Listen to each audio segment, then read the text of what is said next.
صحیح دعا ہے نا جو نبی پاک صلی اللہ علیہ وسلم نے قبرستان جانے کی بتائی ہے، وہ آتی ہے آپ کو؟ کسی ایک کو آتی ہو؟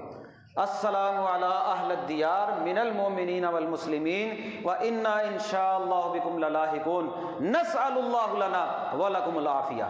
نبی پاک صلی اللہ علیہ وسلم نے قبرستان جانے کی یہ دعا سکھائی ہے، السلام علی اہل الدیار من المؤمنین والمسلمین، اے رہنے والوں، اے گھر والوں، مومن مسلم جو بھی ہو تمہیں جو ہے وہ سلام ہو، وإنا ان شاء اللہ بکم للاحقون، اگر اللہ نے چاہا تو ہم بھی تمہارے ساتھ یہیں پر آنے والے ہیں، ہم بھی ادھر ہی آنے والے ہیں۔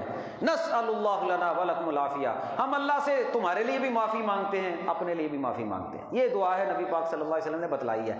اچھا یہ دعا مانتے ہیں، حدیث میں آتی ہے، لیکن اس حدیث کے جو راوی ہیں نا پوری بات نہیں بتائیں گے۔ امی عائشہ فرماتی ہے میں نے خود نبی پاک صلی اللہ علیہ وسلم سے پوچھا کہ اگر قبرستان بندہ جائے تو دعا کون سی پڑھے؟ جب بندہ قبرستان جائے تو دعا کون سی پڑھے؟ تو ابھی نبی پاک نے امی عائشہ کو یہ دعا سکھائی۔ آپ نے فرمایا عائشہ جب قبرستان جاؤ تو یہ والی دعا پڑھنی ہے۔ کون سی پڑھنی ہے؟ یہ والی دعا۔ اور یہ والی دعا تو مان لیتے ہیں، لیکن سکھائی کن کو تھی؟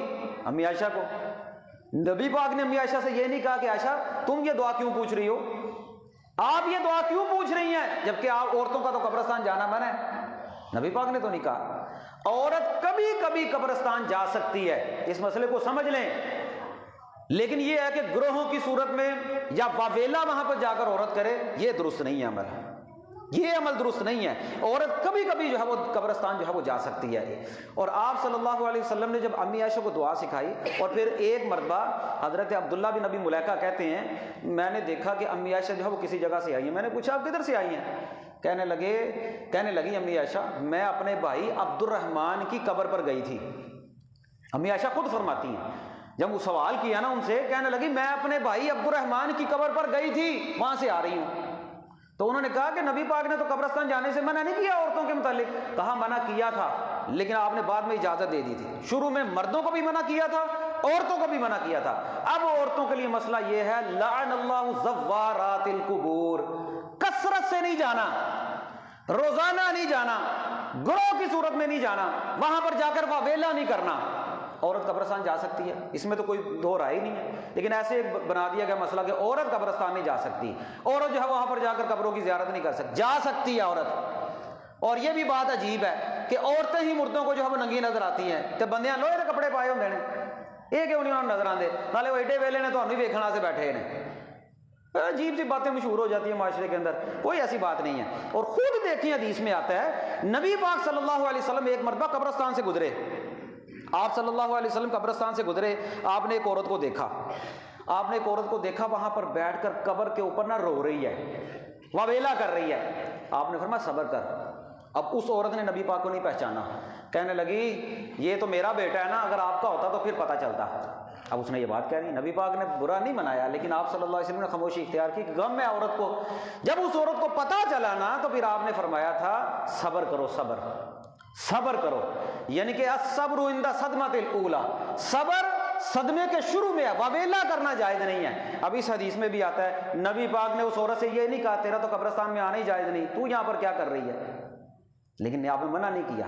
ثابت یہ ہوتا ہے کہ کبھی کبھی عورت قبرستان جا سکتی ہے، لیکن اچھا یہ مسئلہ بھی سمجھ لیں، چلو بات چل نکلی ہے، میں دو تین مسئلے وضاحت کر دوں کہ عورت قبرستان بھی جا سکتی ہے، عورت جو ہے وہ نماز جنازہ میں بھی شرکت کر سکتی ہے، عورت نماز جنازہ میں بھی شرکت کر سکتی ہے، لیکن ایک مسئلہ یاد رکھیں، وہ یہ ہے کہ کسی سواری پر بیٹھ کر اسپیشل شد رحال کر کے اور تیاری کر کے کسی قبرستان میں جا کر نماز جنازہ پڑھے، یہ درست نہیں ہے۔ اب یہاں پر نماز جمعہ ہو رہا ہے، نماز جمعہ میں کوئی جو ہے وہ جنازہ آ جاتا ہے، اب اس جنازے کو اوپر عورتیں ہیں نیچے مرد ہیں تو پڑھ لیں۔ حرم میں کتنے جنازے آتے ہیں، مرد بھی پڑھتے ہیں عورتیں بھی پڑھتی ہیں، کوئی پابندی ہی نہیں ہے، عورتیں بھی پڑھ سکتی ہیں۔ اور یہ بھی یاد رکھیں یہ تو آ گیا نا جنازہ، لیکن یہ جو عورتیں جن کے آس پاس گھر ہیں، جو پیدل چل کے 2 منٹ میں مسجد میں آ کر جنازہ پڑھ سکتی ہیں، وہ بھی آ کر پڑھ سکتی ہیں، اسپیشل آ کر پڑھ سکتی ہیں۔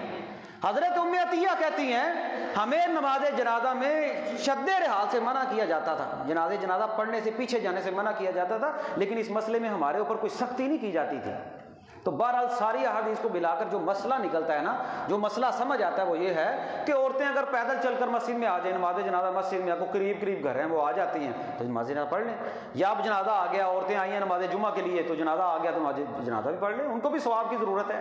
تو کوئی پابندی نہیں ہے مرد اور عورت کے معاملے میں، عورتوں کے جنازے بھی جاتے ہیں، مردوں کے جنازے بھی جاتے ہیں، مسجد میں بھی نماز جنازہ نبی پاک صلی اللہ علیہ وسلم کی صحابیات نے پڑھے ہیں۔ اب تو مسجد میں بھی مولوی نماز جنازہ نہیں پڑھنے دیتے، اے روڑی دے رکھ کے جنازہ پڑھا چھڑ دینے، روڑی دے رکھ کے گندگی دے رکھ کے پڑھا چھڑ دینے، لیکن مسجد نہیں پڑھ دے۔ جب پوچھو تو کی ہوندا ہے؟ مردہ ناپاک ہوندا ہے۔ اب آپ خود بتائیں کہ جس مردے کو آپ نے غسل دیا ہے، صابن لگایا، بیری کے پتوں سے نہلایا، کافور کی ٹکیاں ڈالی ہیں، اور غسل کتنی مرتبہ دیا جاتا ہے مردے کو؟ کم سے کم 3 بار، کم سے کم 3 بار غسل دیا جاتا ہے۔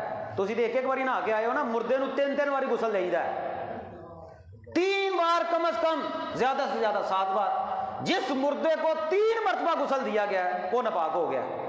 عجیب منطق ہے اور عجیب ایک فلسفہ ہے کہ مساجد کی جو صفائی ہے، جو پاکیزگی ہے، جو طہارت ہے، ایک بندہ زندہ مسجد میں آتا ہے وہ مردہ کیوں نہیں آ سکتا؟ تو خیر یہ تو جتنی بھی باتیں، میں تو بار بار ایک تلقین یہ کرتا ہوں کہ اللہ کے بندو قرآن و سنت کا مطالعہ کیا کرو، قرآن و سنت پڑھا کریں، اس سے جو ہے وہ بندے کے علم میں جو ہے وہ اضافہ ہوتا ہے۔